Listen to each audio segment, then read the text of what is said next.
और जो लोग लड़ना जानते हैं, भाग्य हमेशा उनके साथ है, हमेशा। क्योंकि कभी ना कभी उसे भी तो शर्म आएगी। जीवन का पर्यायवाची है संघर्ष, और इसका मजा लेना है। उसको ना तो भाग्य हरा सकता है और ना ही भगवान हरा सकते हैं। मोटिवेशन क्लास ले लें, सरकारी नौकरी पा जाए तो संघर्ष खत्म हो जाएगा? कभी नहीं होगा सर। वो पर्यायवाची है। जब राम के जीवन से नहीं खत्म हुआ, कृष्ण के जीवन से नहीं खत्म हुआ, मोहम्मद के जीवन से नहीं खत्म हुआ, जीसस के जीवन से नहीं खत्म हुआ, तो हमारे जीवन से खत्म हो जाएगा? कभी नहीं होगा। और जिस चीज से आप जितना भागोगे वो उतना परेशान करेगी। कोई ऐसा महान है ही नहीं जिसके जीवन में चुनौतियां ना रही। इम्पॉसिबल है। और जो लोग लड़ना जानते हैं, भाग्य हमेशा उनके साथ है, हमेशा।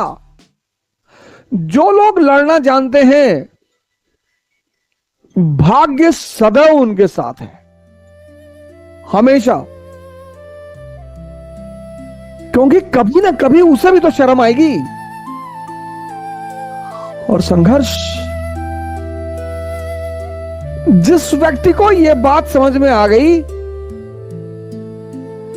कि जीवन की का पर्यायवाची है संघर्ष, बस इतना ही समझना है। और संघर्ष से रोना नहीं है,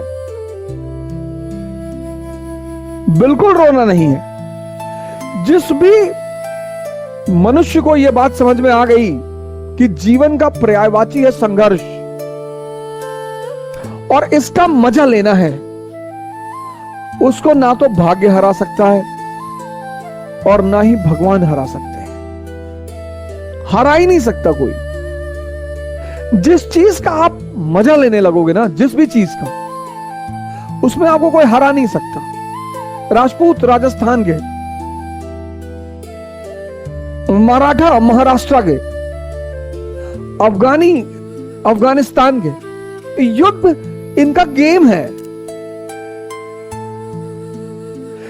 जिस चीज में बस आपको यह चीज समझनी है कि जीवन का पर्यायवाची है संघर्ष और संघर्ष का मजा लेना है।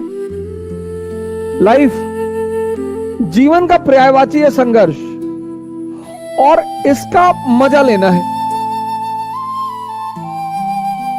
और जिस चीज का आप मजा लेने लगोगे, फिर उसमें कोई हरा ही नहीं सकता आपको। और जिस चीज से आप जितना भागोगे वो उतना परेशान करेगी।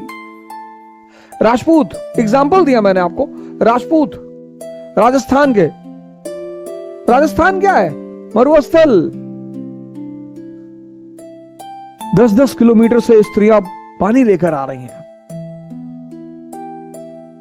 बाजरा खाने को मिलता है। तो युद्ध राजस्थान की संस्कृति में क्या है? गेम।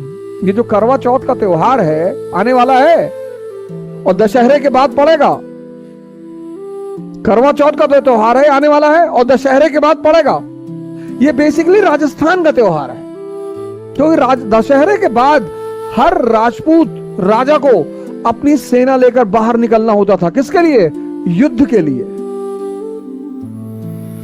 कंपलसरी था, वो निकलना ही है। तो वहां की स्त्रियां अपने पुरुषों की लंबी उम्र के लिए करवा चौथ का व्रत रखती थी। बाद में ये नेशनल फेस्टिवल बन गया।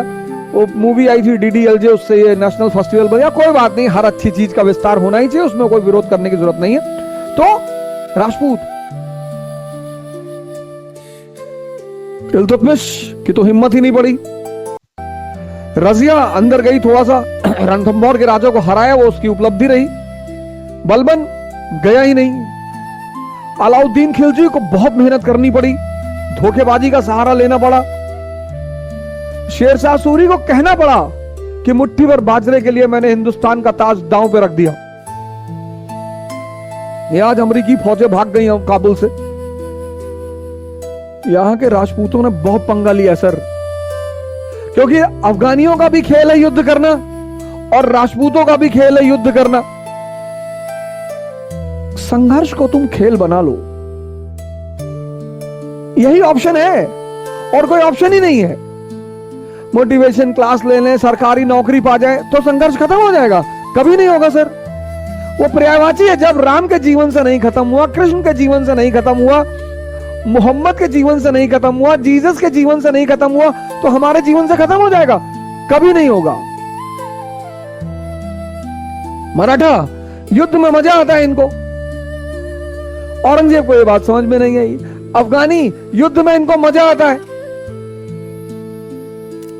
तुम बस संघर्ष को अपना मजा बना लो, और जिसने भी संघर्ष को अपना मजा बना लिया, जीवन उसके लिए मस्ती भरा हो गया। मैंने उसमें यह कहा कि लाइफ का जो सिनोनिम है लाइफ का, वो है स्ट्रगल। जी सर। और जिसको भी इसमें मजा आने लगा ना, मजा, इसीलिए कहते हैं कि हर आदमी को ऑटोबायोग्राफी और बायोग्राफी जरूर पढ़नी चाहिए। खासकर जो लोग एम्बिशियस हैं उनको तो बिल्कुल पढ़नी चाहिए, क्योंकि दुनिया में ऐसा कोई महान आदमी है ही नहीं। तुम चाहे गांधी को ले लो, चाहे तुम अंबेडकर को ले लो, या तुम लिंकन को ले लो, या तुम अब्दुल कलाम को ले लो, किसी को भी ले लो। जी सर। कोई ऐसा महान है ही नहीं जिसके जीवन में चुनौतियां ना रही। इम्पॉसिबल है। तो जब तुम इसे पढ़ते हो तो तुम्हें फील होता है कि यार जिस चीज से कोई नहीं बचा, उससे मैं कैसे बचूंगी? जी सर। तो यहां पे ये चीज खत्म हो जाती है तुरंत। जी सर। भाई जितने भी लोग दिल्ली की गद्दी पे बैठे, राजपूतों से हमेशा डरते रहे। जी सर। क्योंकि राजपूतों के लिए युद्ध करना खेल है। दूसरी चीज ये है कि किसी भी सब्जेक्ट को पढ़ने का एक वे होता है। जैसे अशोक है, जिसको हम अशोका द ग्रेट कहते हैं। अब उसके समय का जो हिंदुस्तान है, वहां बुद्धिज्म है, वहां ब्राह्मणिज्म है, वहां जैनिज्म है। और आज का जो हिंदुस्तान है, वहां हिंदुइज्म है, इस्लाम है, क्रिश्चियनिटी है। जी sir. If you see today's India, there is a tension between Hindu, Muslims and Christians. Similarly, there was a tension between Brahminism, Buddhism and Brahmins, Buddhists and Jainas. जी सर। और किसी भी nation में tension होगी तो वो nation grow नहीं कर पाएगा। तो अशोका इसे हैंडल करने के लिए क्या करता है? धम्मा की पॉलिसी लेकर आता है। जी सर। इसलिए हिस्ट्री पढ़ी जाती है बेटा, कि हम पास्ट से कैसे कोई चीज लर्न कर सकते हैं जो हमें प्रेजेंट में काम आए। जी सर। तो अगर वो बुद्धिस्ट, ब्राह्मण और जैन को हैंडल कर सकता है एक साथ, तो हम आज हिंदुइज्म, इस्लाम और क्रिश्चियनिटी को क्यों नहीं कर सकते? जी सर। बस